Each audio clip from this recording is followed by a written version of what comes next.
കർത്താവിന്റെ പരിശുദ്ധ നാമത്തിന് മഹത്വം ഉണ്ടാകട്ടെ.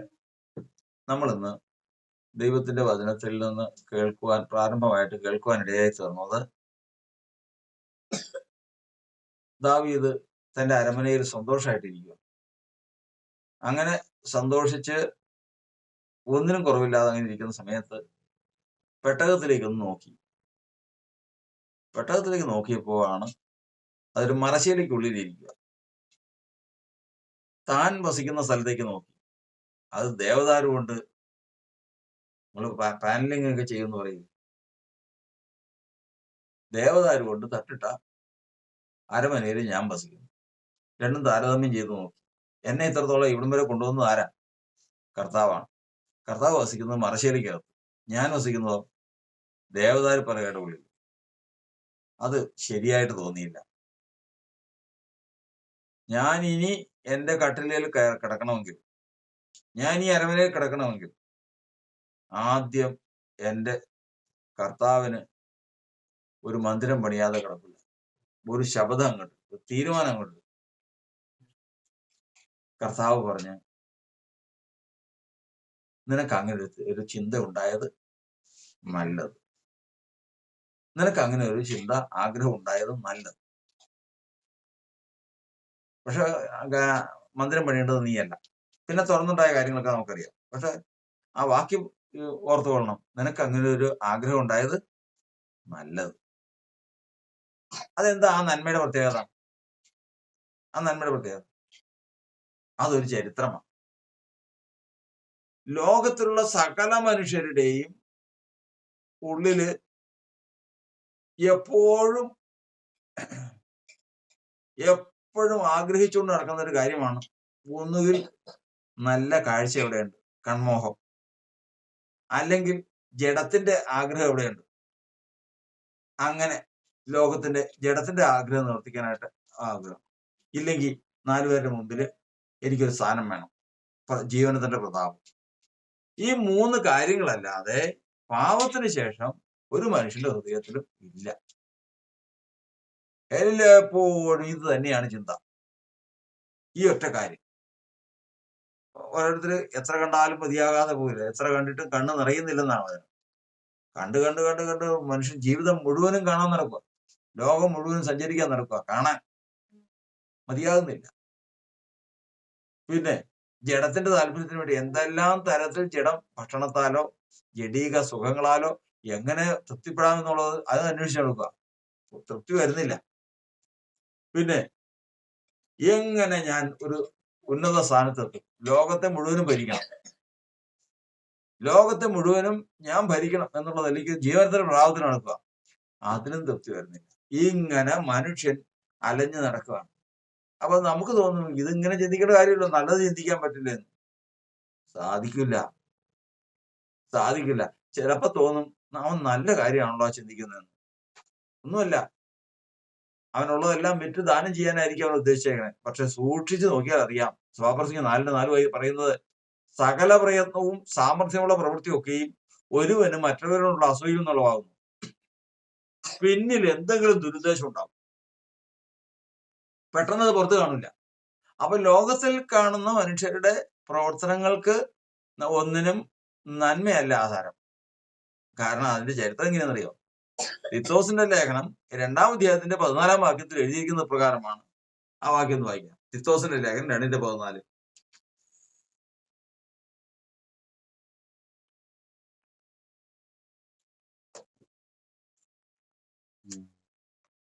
അവൻ നമ്മെ സകല അധർമ്മത്തിൽ നിന്നും വീണ്ടെടുത്തു. സൽപ്രവർത്തികളിൽ ശുഷ്കാന്തിയുള്ള ഒരു ജനമായി തീരേണ്ടതിന് വേണ്ടിയിട്ട് തനിക്ക് ശുദ്ധീകരിക്കേണ്ടതിന് തന്നെത്താൻ നമുക്ക് വേണ്ടി കൊടുത്തു. കർത്താവ് കാൽവരിയില് യാഗമായി തീർന്നത് എന്തിനു വേണമെന്നറിയാവോ? ഈ മനുഷ്യന്റെ ഹൃദയത്തിലെ ഈ ദുരാഗ്രഹം, ഈ ദുഷ്ടചിന്ത, ആഗ്രഹം ഒന്നും മാറ്റിയതിനു ശേഷം അതിനകത്ത് നന്മ നിരൂപിക്കുന്ന, നല്ലതിന് വേണ്ടി ആഗ്രഹിക്കുന്ന ഒരു ഹൃദയം ഉണ്ടാകണം എന്നുള്ളതാണ്. അപ്പൊ മനസ്സിലായില്ലേ? നമ്മൾ പറയില്ലേ, ലോകത്തില് ക്രിസ്തുവിനെ കൂടാതെ എന്തെല്ലാം നല്ല കാര്യങ്ങൾ ചെയ്യുന്ന മനുഷ്യരുണ്ട്, എന്തെല്ലാം നല്ല ആഗ്രഹങ്ങൾ. ഒന്നുമില്ല. സൂക്ഷിച്ച് പരിശോധിക്കണം. അതിന്റെ അറ്റം ചെന്ന് കഴിയുമ്പോൾ അതിന്റെ പിന്നിലുള്ള വികാരമാണ് അവിടെ എഴുതിയിരിക്കുന്നത്. അത് നന്മയല്ല. അതിന് സാധിക്കണമെങ്കിൽ കർത്താവിന്റെ ക്രൂശീകരണം ആവശ്യമാണ്. കർത്താവിന്റെ രക്തം ഒരു ഹൃദയത്തിൽ തളിച്ചിട്ടല്ലാതെ അവന് നിഷ്കളങ്കതയോടുകൂടി അത് ചെയ്യാൻ സാധിക്കില്ല. ഇതാണ് നമ്മൾ പഠിച്ചിരിക്കേണ്ടത്. ഇങ്ങനെ കാക്ഷിച്ച് നടക്കുന്നവർക്കേ എന്ത് ചെയ്യുള്ളൂ? അത് ചെയ്യാൻ അവസരം വരുള്ളൂ. ഏത്? നന്മ ചെയ്യാൻ അവസരം വരുള്ളൂ. കർത്താവിന് സ്തോത്രം. ഇത് ആഗ്രഹിക്കാത്തവർക്ക്, അതുകൊണ്ടാണ് പറഞ്ഞിരിക്കുന്നത്. നമ്മൾ 2 ദിവസമെങ്കിൽ ലേഖനം 1-ാം അധ്യായത്തിന്റെ 11-ാം വാക്യം നമ്മൾ വായിക്കുമ്പോൾ അത് മനസ്സിലാവും. അതുകൊണ്ട് ഞങ്ങൾ ദൈവത്തിന്റെയും കർത്താവായ യേശുക്രിസ്തുവിന്റെയും കൃപയാൽ നമ്മുടെ കർത്താവായ യേശുവിന്റെ നാമം നിങ്ങളിലും നിങ്ങൾ അവനിലും മഹത്വപ്പെടേണ്ടതിന് നമ്മുടെ ദൈവം നിങ്ങളെ തന്റെ വിളിക്ക് യോഗ്യരായി എണ്ണി സൽഗുണത്തിലുള്ള സകല താല്പര്യവും വിശ്വാസത്തിന്റെ പ്രവൃത്തിയും ശക്തിയോടെ പൂർണ്ണമാക്കി. ഈ 3 കാര്യങ്ങൾ പൂർത്തിയാക്കണം. അതിൽ ഏറ്റവും പ്രധാനപ്പെട്ട ഒന്നാണ് എഴുതിയിരിക്കുന്നത് സൽഗുണത്തിലുള്ള താല്പര്യം. എനിക്ക് നല്ലത് ചെയ്യണം. വിശ്വാസത്തിൽ വന്നാൽ, ക്രിസ്തുയേശുവിലുള്ള വിശ്വാസത്തിലേക്ക് വന്നു കഴിഞ്ഞാൽ, ദൈവം സ്പർശിച്ചാൽ, അന്ന് വരെയുള്ള അവന്റെ ദുർമോഹങ്ങളൊക്കെ വിട്ടതിന് ശേഷം എനിക്ക് നന്മ ചെയ്യണം ഒരാഗ്രഹം. ഈ ആഗ്രഹം ഉള്ളവനെ അത് ചെയ്യാൻ സാധിക്കൂ. അതിനുള്ള അവസരം കർത്താവ് കൊടുക്കൂ. അവിടെയല്ല അതിന്റെ പ്രശ്നം. അല്ലാത്തത് ചെയ്യാൻ സമ്മതിക്കില്ല. നന്മ ചെയ്യാൻ അവൻ ആഗ്രഹിക്കും. ഈ ആഗ്രഹിച്ച് നടക്കുന്നവന് നന്മ ചെയ്യാനുള്ള അവസരം കൊടുക്കും. അവിടെയാണ് ദൈവത്തിനുള്ളവരും അല്ലാത്തവരും തമ്മിൽ വേർതിരിവ് അറിയുന്നത്. അങ്ങനെ പോകുമ്പോ തന്റെ പാപത്തെക്കുറിച്ച് ബോധം വന്ന് യേശുവിന്റെ അടുക്കൽ ചെന്ന് യേശു ആരെന്ന് മനസ്സിലാക്കിയ മറിയ അവന്റെ കണ്ണുനീര് കൊണ്ട് കാല് കഴുകി, അവന്റെ പാദം ചുംബിച്ചു, തൈലം പൂശി നന്മ ചെയ്തു. കർത്താവ് ശിമോൻ തന്നെ വിളിച്ച് ഒരുപാട് സൽക്കരിച്ച ശിമോനോട് പറഞ്ഞു, ശിമോനെ, ഒരു കാര്യം പറയാനുണ്ട്. എന്താണ് കർത്താവ്? പറഞ്ഞു, ഞാൻ നിന്റെ വീട്ടിൽ വന്ന് നീ എന്റെ കാലിന് വെള്ളം തന്നില്ല. ഒരു യഹൂദന് ചെയ്യുന്ന മര്യാദ നീ ചെയ്തോ? ഇല്ല, നീ ചെയ്തില്ല. ഒരു യഹൂദനാണെങ്കിൽ നീ വീട്ടിൽ വന്നപ്പോ അവനെ ചുംബിക്കുന്നതായിരുന്നു. നീ അവനെ ചുംബിച്ചോ? ഇല്ല, ചുംബിച്ചില്ല. ശ്രേഷ്ഠനായ ഒരു അതിഥിയാണ് യഹൂദനായിട്ട് വരുന്നതെങ്കിൽ നീ നിന്റെ വീട്ടിൽ വരുമ്പോ തൈലം പൂശും. ഈ തൈലം പൂശിയോ? ഇല്ല. പിന്നെ എന്നാ ഈ കാളയെ അർത്ഥം, ആടിനെ അർത്ഥം, കുറച്ച് ഭക്ഷണമൊക്കെ ഉണ്ടാക്കിയോ? അതാണോ മാന്യനായ യഹൂദന് ചെയ്യേണ്ടത്? മാന്യനായ യഹൂദന് ചെയ്യേണ്ടതെന്ന് പറയുന്നത് എന്താണെന്നറിയാമോ? വരുമ്പോഴേ കാലിന് വെള്ളം കൊടുക്കണം, പാദം കഴുകണം, ചുംബനം ചെയ്യണം, തൈലം പൂശണം. ഇത് യഹൂദ മര്യാദയാ. നീ ചെയ്തോ? ഇല്ല. അപ്പൊ നീ എന്നെ ആരായിട്ട് കണക്കൂട്ടിയേക്കണം? നീ ആരായിട്ടാണ് യേശുവിനെ കണക്കൂട്ടിയിരിക്കുന്നത്? എന്നാൽ ഒരുത്തി അത് ചെയ്തു. നീ നോക്കിയോ?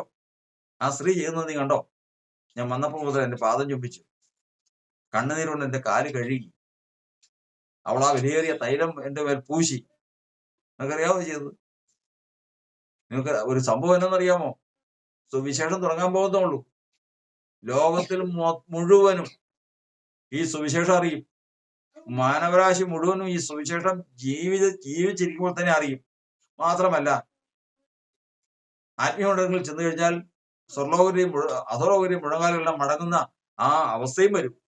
അന്ന് ഈ ചെയ്ത സ്ത്രീ ചെയ്തതുണ്ടല്ലോ, അവൾ വലിയ കാര്യമൊന്നും ചെയ്തില്ലോ. ഈ സ്ത്രീ ചെയ്തതും പ്രസംഗിക്കപ്പെടും. ഈ സ്ത്രീ ചെയ്തതും അന്ന് അവിടെ പുകഴ്ചയ്ക്കായിട്ട് അവിടെ പ്രസംഗിക്കപ്പെടും. മനസ്സിലായോ? കർത്താവിന്റെ സ്തോത്രം. ദൈവത്തിന്റെ വരം പറയുന്നത് സൽപ്രവൃത്തികൾക്ക് ശുഷ്കാന്തിയുള്ള ഒരു ജനമായി തീരേണ്ടതിന് വേണ്ടിയിട്ടാണ് കർത്താവ് ഏൽപ്പിച്ചു കൊടുത്തത്. ആർക്കു വേണ്ടി? തന്റെ ജനത്തിന് ശുഷ്കാന്തി ഉണ്ടാകും. അതുകൊണ്ടാണ് വിശ്വാസത്തിൽ വന്നു കഴിഞ്ഞാൽ, ദൈവമേ, പത്രോസിന്റെ ലേഖനത്തിൽ വായിക്കുന്ന പോലെ അജ്ഞാന കാലത്തുണ്ടായിരുന്ന മോഹങ്ങളെ നിങ്ങൾ മാതൃകയാക്കാതെ വേണം ജീവിക്കാൻ. പിന്നെയോ സൽപ്രവൃത്തികൾക്ക് വേണ്ടിയിട്ട് ഒരുക്കി വെച്ചിരിക്കുക. സൽപ്രവൃത്തി ദൈവം ഒരുക്കി വെച്ചിരിക്കുക. വിശ്വാസത്തിലേക്ക് ഒരാള് വന്നു. വിശ്വാസത്തിലേക്ക് വന്നു കഴിഞ്ഞപ്പോ അവനെ കൊണ്ട് ഒരു സൽപ്രവൃത്തി ചെയ്യാൻ കർത്താവ് ഒരുക്കി വെച്ചിരിക്കുക. പറയില്ല. അതിനുവേണ്ടി അവൻ ആഗ്രഹിക്കണം. ആഗ്രഹിക്കുമ്പോൾ അത് എടുക്കും. കാരണം ഇവനെ വിശ്വാസത്തിലേക്ക് വന്നാൽ ജീവന്റെ പുസ്തകത്തിൽ ഇവന്റെ പേര് എഴുതുമ്പോൾ തന്നെ അതിനകത്ത് എഴുതിയിട്ടുണ്ട് ഈ സൽപ്രവൃത്തി. എഫേസ്യർ ലേഖനം 2-ാം അധ്യായത്തിന്റെ 10-ാം വാക്യത്തിൽ എഴുതിയിരിക്കുന്നത് എന്താണ്? അവൻ നിങ്ങൾ എന്തിനു വേണ്ടിയിട്ട്? സൽപ്രവൃത്തികൾക്കായിട്ട് നിങ്ങൾ സൃഷ്ടിക്കപ്പെട്ടവരാകുന്നു. അത് ചെയ്യേണ്ടതിന് വേണ്ടി ദൈവം അത് മുന്നൊരുക്കിയിരിക്കുന്നു. ജീവന്റെ പുസ്തകത്തിലേക്ക് ഇപ്പോ ഒരാളുടെ പേര് ജീവന്റെ പുസ്തകത്തിലേക്ക് അങ്ങ് എഴുതി കഴിഞ്ഞാൽ ആ ജീവന്റെ പുസ്തകത്തിൽ തന്നെ എഴുതിയിട്ടുണ്ട്. ഈ ജീവന്റെ പുസ്തകത്തിൽ എഴുതിയവന്റെ ആ പുസ്തകത്തിൽ തന്നെ ഉണ്ട് എന്ത്? അവൻ ഇന്ന സൽപ്രവൃത്തി ചെയ്തിരിക്കണമെന്ന്. ഇന്ന സൽപ്രവൃത്തി ചെയ്തിരിക്കണമെന്ന് അതിനകത്ത് എഴുതിയിട്ടുണ്ട്. ആ എഴുതിയിരിക്കുന്നതും കൂടി ചെയ്യണം. എഴുതിയിരിക്കുന്നത് ചെയ്യണമെങ്കിലോ ദൈവം അവസരം കൊടുക്കണം. അവസരം കൊടുക്കണമെങ്കിലോ താല്പര്യം വേണം. അത് അപ്പോസ്തലനായ പൗലോസ് പറഞ്ഞിരിക്കുന്നത്, നിങ്ങളെ 3 കാര്യങ്ങൾ എപ്പോഴും ഓർത്തോളണം. എന്ത്? വിളിക്ക് യോഗ്യരായിട്ട് എണ്ണിക്കൊള്ളണം. 2 സൽപ്രവൃത്തിക്കുള്ള താല്പര്യം വേണം. 3 വിശ്വാസത്തിന്റെ പ്രവൃത്തി ചെയ്യണം. ഈ 3 കാര്യങ്ങൾ ചെയ്തിട്ട് മാത്രമേ നിങ്ങൾക്ക് ഇവിടുന്ന് കടന്നു പോയാൽ എന്തെങ്കിലും പ്രയോജനം ഉണ്ടാവുള്ളൂ. ഇല്ല എങ്കിൽ നിങ്ങളുടെ വിളി അത്ര ശ്രേഷ്ഠതയിൽ എത്തൂല്ല. ഇതിനു വേണ്ടിയിട്ടാണ് കർത്താവ് കാൽവരിയിൽ യാഗമായി തീർന്നത്. അപ്പൊ കാൽവരിയിലെ യാഗം ഒരു മനുഷ്യന് ഫലപ്രദമായി വന്നിട്ടുണ്ടെങ്കിൽ അവന്റെ ഉള്ളിൽ വരുന്ന ഒരു കാര്യമാണ് സൽപ്രവൃത്തിക്കുള്ള വാഞ്ച. സൽപ്രവൃത്തിക്കുള്ള വാഞ്ച. എനിക്ക് നല്ലത് ചെയ്യണം. ഇവിടെ കർത്താവിന്റെ വചനം പറയുന്നത് അത്രയും സമ്പന്നനായിട്ട് ഇരുന്ന് സന്തോഷമായിട്ട് ജീവിച്ചിരിക്കുമ്പോൾ ദാവീദിന് തോന്നുകയാണ്, ഈ പെട്ടകം തിരശ്ശീലയ്ക്കുള്ളിൽ ഇരിക്കുന്നു, അങ്ങനെ ഇരിക്കാൻ പാടില്ല. അത് മന്ദിരം പണിത് അതിൽ വെക്കേണ്ടതാണ്. ഞാൻ ഇരിക്കുന്ന എവിടെ? ഞാൻ ജീവിക്കുന്ന എവിടെ? ആ പെട്ടകം ഇരിക്കുന്ന എവിടെ? അങ്ങനെ ചിന്തിച്ചപ്പോഴാണ് കർത്താവ് പറഞ്ഞത്, ഇങ്ങനെ ഒരു ആഗ്രഹം നിനക്കുണ്ടായത് നല്ലത്. കാരണമുണ്ടല്ലോ. കാരണം അങ്ങനെ ഒരാള് ചിന്തിച്ചു കിട്ടാൻ എന്തുമാത്രം ദൈവം ആഗ്രഹിക്കുന്നുണ്ടെന്നറിയാമോ? വിശ്വാസത്തിലേക്ക് വന്ന് ഭയങ്കര കാര്യങ്ങളെല്ലാം ചെയ്യുന്നവരുണ്ട്. എന്താ കാര്യം എന്നറിയാമോ? പിന്നിൽ നോക്കിക്കഴിഞ്ഞാൽ എന്തെങ്കിലും ഒരു ഉദ്ദേശം ഉണ്ടാവും. എന്തെങ്കിലും ഒരു ഉദ്ദേശം. എന്നാൽ ഇരു ചെവി അറിയാതെ വലം കൈ ചെയ്യുന്നത് ഇടം കൈ അറിയരുതെന്ന് വചനത്തിൽ നമ്മൾ പഠിക്കുന്നത് പോലെ ആരും അറിയണ്ട, എന്നെ വിളിച്ചവൻ എന്റെ പേര് ജീവന്റെ പുസ്തകത്തിൽ എഴുതിയതോടുകൂടി ചെയ്യേണ്ട സൽപ്രവൃത്തി എഴുതി വെച്ചിട്ടുണ്ട്. ആ പ്രവൃത്തി കർത്താവെ എപ്പോഴാണ് ഞാൻ ചെയ്തു തീർക്കേണ്ടത് എന്ന് ആഗ്രഹിച്ച് നടക്കുന്നവന് കർത്താവ് വെളിപ്പെടുത്തും. അതവ ചെയ്യുകയും ചെയ്യും.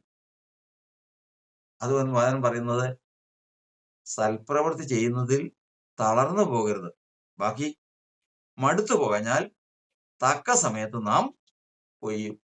തക്ക സമയത്ത്. മടുക്കരുത്. കാരണം ഒന്നുമില്ലാത്തവൻ.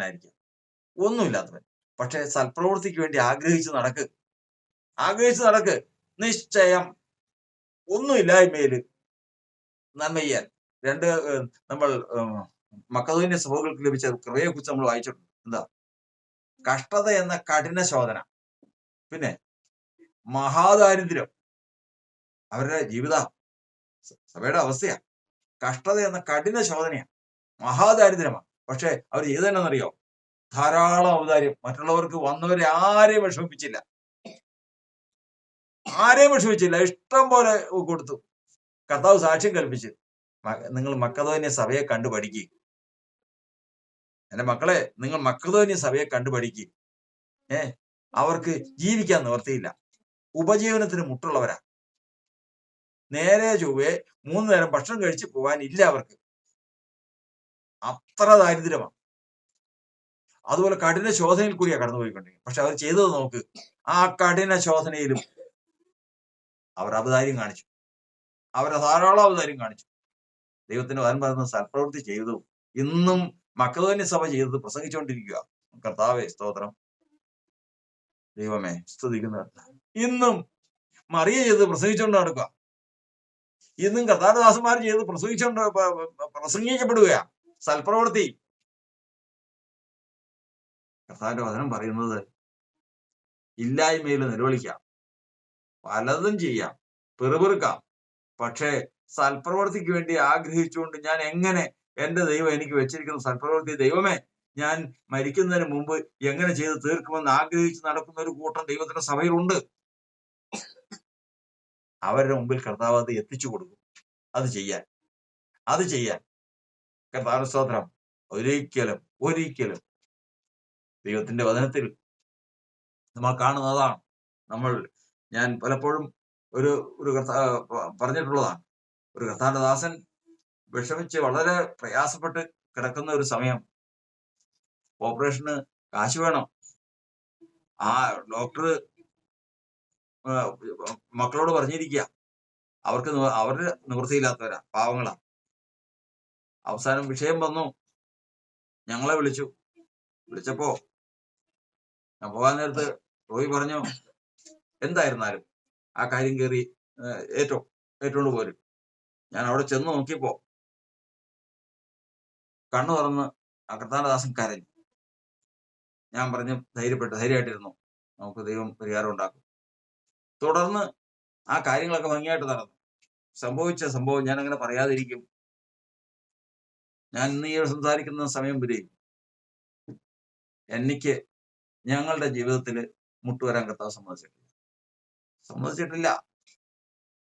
ദൈവത്തിന്റെ വചനം തളർന്നു പോകാൻ ഞാൻ തക്ക സമയത്ത് നാം കൊയ്യും. ആഗ്രഹമുണ്ടോ? ദൈവമേ, എനിക്ക് ഒരുപാട് കാര്യങ്ങൾ ചെയ്യണമെന്ന് ആഗ്രഹമുണ്ട്, പക്ഷെ എന്റെ സാഹചര്യം അനുവദിക്കുന്നില്ല എന്ന് പറഞ്ഞാൽ പറയാനൊന്നും പറയണ്ട. ആഗ്രഹമുണ്ടോ? ഉണ്ടെങ്കിൽ കർത്താവ് ചെയ്യിച്ചിരിക്കും. ആഗ്രഹം ഉണ്ടെങ്കിൽ നമ്മൾ അതിന് ഉദാഹരണമാണ് കേട്ടത്. കഷ്ടതയെന്ന 2 ദിവസമൊക്കെയല്ലേ 2 കൊരിന്ത്യർ ലേഖനം 8-ാം അധ്യായത്തിൽ 1-ാം വാക്യം അങ്ങ് വായിച്ചാൽ മതി. കഷ്ടതയെന്ന മഹാദാരിദ്ര്യവും കഷ്ടതയെന്ന കഠിനശോധനയിലായിരുന്നിട്ടും അവർ ധാരാളം ഔദാര്യം കാണിപ്പാൻ ഇടയായി തീർന്നു. ഇന്നും പ്രസംഗിക്കപ്പെടുക. ദൈവത്തിന്റെ സന്നിധിയിൽ ദൈവത്തിന്റെ വചനം പറയുന്നത്, നാം അവന്റെ കൈപ്പണിയായി സൽപ്രവർത്തികൾക്കായിട്ട് സൃഷ്ടിക്കപ്പെട്ടവരാകുന്നു. നാം അത് ചെയ്തു പോരേണ്ടതിന് ദൈവം അത് മുൻ നിയമിച്ചിരിക്കുന്നു, എഴുതി വെച്ചിരിക്കുകയാണ്. നമ്മുടെയും കൊയ്ത്തിന് ദൈവമേ, മറിയ പ്രസംഗിക്കപ്പെട്ടതുപോലെ തന്നെ, മറിയ എന്ന് ചെയ്തതെന്ന് പ്രസംഗിക്കപ്പെട്ടതുപോലെ തന്നെ ഞാൻ ചെയ്തത് പ്രസംഗിക്കപ്പെടുവാൻ ഒരു കാര്യം എനിക്ക് വേണ്ടി ഒരുക്കി വെച്ചിരിക്കുക. പക്ഷെ ഞാൻ ആഗ്രഹിക്കണം, എനിക്ക് കിട്ടണമെങ്കിൽ. ദൈവമേ, ഞാൻ ഈ കാര്യങ്ങളെല്ലാം ആയിട്ട് നടക്കുന്നു. ദൈവസഭ വലഞ്ഞ് ഇങ്ങനെ ഇരിക്കുന്നത് യോഗ്യമല്ല. ഞാൻ ചെയ്തത് മറിയ പ്രസംഗിക്കപ്പെട്ടതുപോലെ ഞാൻ ചെയ്യുന്നത് കർത്താവിന്റെ സന്നിധിയിൽ എന്നേക്കും ഓർമ്മയിലിരിക്കാൻ തക്കവണ്ണം ഒരു സൽപ്രവൃത്തി എനിക്ക് ചെയ്യണം. വാഞ്ചിക്ക്. കർത്താവിന്റെ രക്തം തളിക്കപ്പെട്ട ഹൃദയമാണെങ്കിൽ വാഞ്ചിക്കും. വാഞ്ചിച്ചിട്ടുണ്ടെങ്കിൽ നിശ്ചയമായിട്ടും അത് കർത്താവ് തരും, അതിനുള്ള അവസരം തരും. അത് ചെയ്യുകയും ചെയ്യും. നല്ല ദൈവത്തിന്റെ ആത്മാവെന്ന് നമ്മളോട് സംസാരിച്ചു. ആ വാക്ക് കേട്ടല്ലോ. നിനക്ക് ഇങ്ങനെ ഒരു ആഗ്രഹം ഉണ്ടായത് നല്ലത്. കർത്താവിന് സ്തോത്രം. കാരണം അത് സാധാരണ ഒരു മനുഷ്യനുണ്ടാകുന്നതല്ല. സാധാരണ മനുഷ്യനുണ്ടാകും, ഞാൻ വലിയൊരു കാര്യം ചെയ്യണം എന്നുള്ള ആഗ്രഹങ്ങളൊക്കെ ഉണ്ടാകും. അതിന്റെയൊക്കെ അടിസ്ഥാനം പറയാം. പക്ഷെ നീ ഇന്ന് ദൈവത്തെ പ്രതി, ദൈവഭയത്തെ പ്രതി, ദൈവത്തിലുള്ള സ്നേഹത്തെ പ്രതി ഇങ്ങനെ ഒരു ആഗ്രഹം നിനക്കുണ്ടായല്ലോ, നല്ലത്. അതിന്റെ പ്രതിഫലം നിനക്കുണ്ട്. അത് നിശ്ചയമായിട്ടും ഇന്നും അത് നിവർത്തിച്ചോ. ദൈവത്തിന് ആലയം പണിയാൻ കർത്താവ് സമ്മതിച്ചില്ല. പക്ഷെ ഇന്ന് പ്രസംഗിക്കപ്പെടുന്നുണ്ടോ? ഇന്ന് വചനം പ്രസംഗിക്കണ്ടെങ്കിൽ ദാവീദ് ആഗ്രഹിച്ചതും പ്രസംഗിക്കും. കേടാ, അതൊരു വലിയ കാര്യമാണല്ലോ. ദാവീദ് ആഗ്രഹിച്ചു, പക്ഷെ ചെയ്തില്ല. പക്ഷെ പ്രസംഗം തകൃതിയായിട്ട് നടക്കുന്നു. ആ പറയുന്ന വാക്കുകൾ, ഞാൻ ദേവദാരു കൊണ്ടുള്ള അരമനയിൽ വസിക്കുന്നു, കർത്താവിന്റെ പെട്ടകമോ തിരശ്ശീലയ്ക്കകത്തിരിക്കുന്നു. അതുകൊണ്ട് ഞാൻ ഇനി യാക്കോബിന്റെ വല്ലഭനൊരു നിവാസം പണിയും വരെയും ഞാൻ എന്റെ കൂടാര വീട്ടിൽ കിടക്കുകയില്ല, എന്റെ കട്ടിൽമേൽ കയറി കിടക്കുകയില്ല, മുതലായിട്ടുള്ള കാര്യങ്ങൾ അത് ഇന്നും പ്രസംഗിക്കപ്പെടുക. എന്നാ നീ ചെയ്തേ? എന്താ ചെയ്തേ? അത് പ്രസക്തമല്ല. ദൈവം അംഗീകരിച്ചോ? മതി. ഓ ഹല്ലേലൂയ. ദൈവം നമ്മെ അനുഗ്രഹിക്കട്ടെ. ഇന്ന് കർത്താവ് നമ്മെ സന്ദർശിച്ചല്ലോ. ഇന്ന് കർത്താവ് നമ്മോട് സംസാരിച്ചല്ലോ. കർത്താവ് സ്തോത്രം. അടുത്ത ഭാഗത്തിൽ ബലം നിന്നിലുള്ള മനുഷ്യൻ എന്ന് പറഞ്ഞാൽ ആ ഭാഗ്യം ശുശ്രൂഷിക്കേണ്ടതാണ്. എന്നാൽ ഞാൻ ഈ ഭാഗത്ത് കൊണ്ട് ഇത് അവസാനിപ്പിക്കാം. അടുത്ത പ്രാവശ്യം നമുക്ക് ചിന്തിക്കാം. ദൈവം നമ്മെ അനുഗ്രഹിക്കട്ടെ. അപ്പൊ നമ്മൾ ആരായിരിക്കണം? സൽപ്രവൃത്തിയിൽ സൽഗുണത്തിൽ താല്പര്യമുള്ള മനുഷ്യരായിരിക്കണം. അതിനുവേണ്ടിയിട്ടാണ് കർത്താവ് കാൽവരിയിൽ യാഗമായി തീർന്നത്. ഇങ്ങനെ നമ്മൾ ചെയ്യേണ്ട സൽപ്രവൃത്തി മുൻ നിയമിച്ചിരിക്കുന്നു. അതിനു വേണ്ടിയിട്ടാണ് കർത്താവ് നമ്മെ വിശ്വാസത്തിൽ വീണ്ടും കൊണ്ടുവന്നിരിക്കുന്നത്. ഇത് ആഗ്രഹിച്ചു നടക്കുന്നതിന് ദൈവം അത് കൊടുക്കും. അതിന് സാഹചര്യമൊന്നും ഒഴിവൊഴിവ് പറയണ്ട. ഇന്ന് എന്റെ അവസ്ഥ ഇങ്ങനെ, എനിക്ക് തന്നെ കണ്ടുപിടിക്കാനില്ല എന്ന് പറയണ്ട. ഏതവസ്ഥയിലും പ്രവർത്തിപ്പാൻ കഴിവുള്ള ദൈവം, ഇന്ന് നിന്നെ കൊണ്ട് അത് പ്രവർത്തിപ്പിക്കും. അത് പ്രസംഗിക്കപ്പെടുകയും ചെയ്ത മറിയയുടെ കാര്യം പ്രസംഗിക്കപ്പെടുന്നു. ആഗ്രഹിക്കുക മാത്രം ചെയ്യാത്ത ദാവീദിന്റെ കാര്യം പ്രസംഗിക്കപ്പെടുന്നു. നമുക്ക് പ്രത്യാശ വർദ്ധിക്കട്ടെ. നമുക്ക് ആഗ്രഹിക്കാം, നന്മയ്ക്ക് വേണ്ടി ആഗ്രഹിക്കാം. സൽപ്രവൃത്തിയിൽ ശുഷ്കാന്തിയുള്ള ഒരു ജനമായി തീരാൻ ദൈവത്തിലേക്ക് സമർപ്പിക്കാൻ ദൈവത്തിന്റെ ആത്മാവ് നമ്മെ സഹായിക്കുമാറാകട്ടെ. പരിശുദ്ധനായ ദൈവമേ, സ്വർഗ്ഗസ്ഥ പിതാവേ,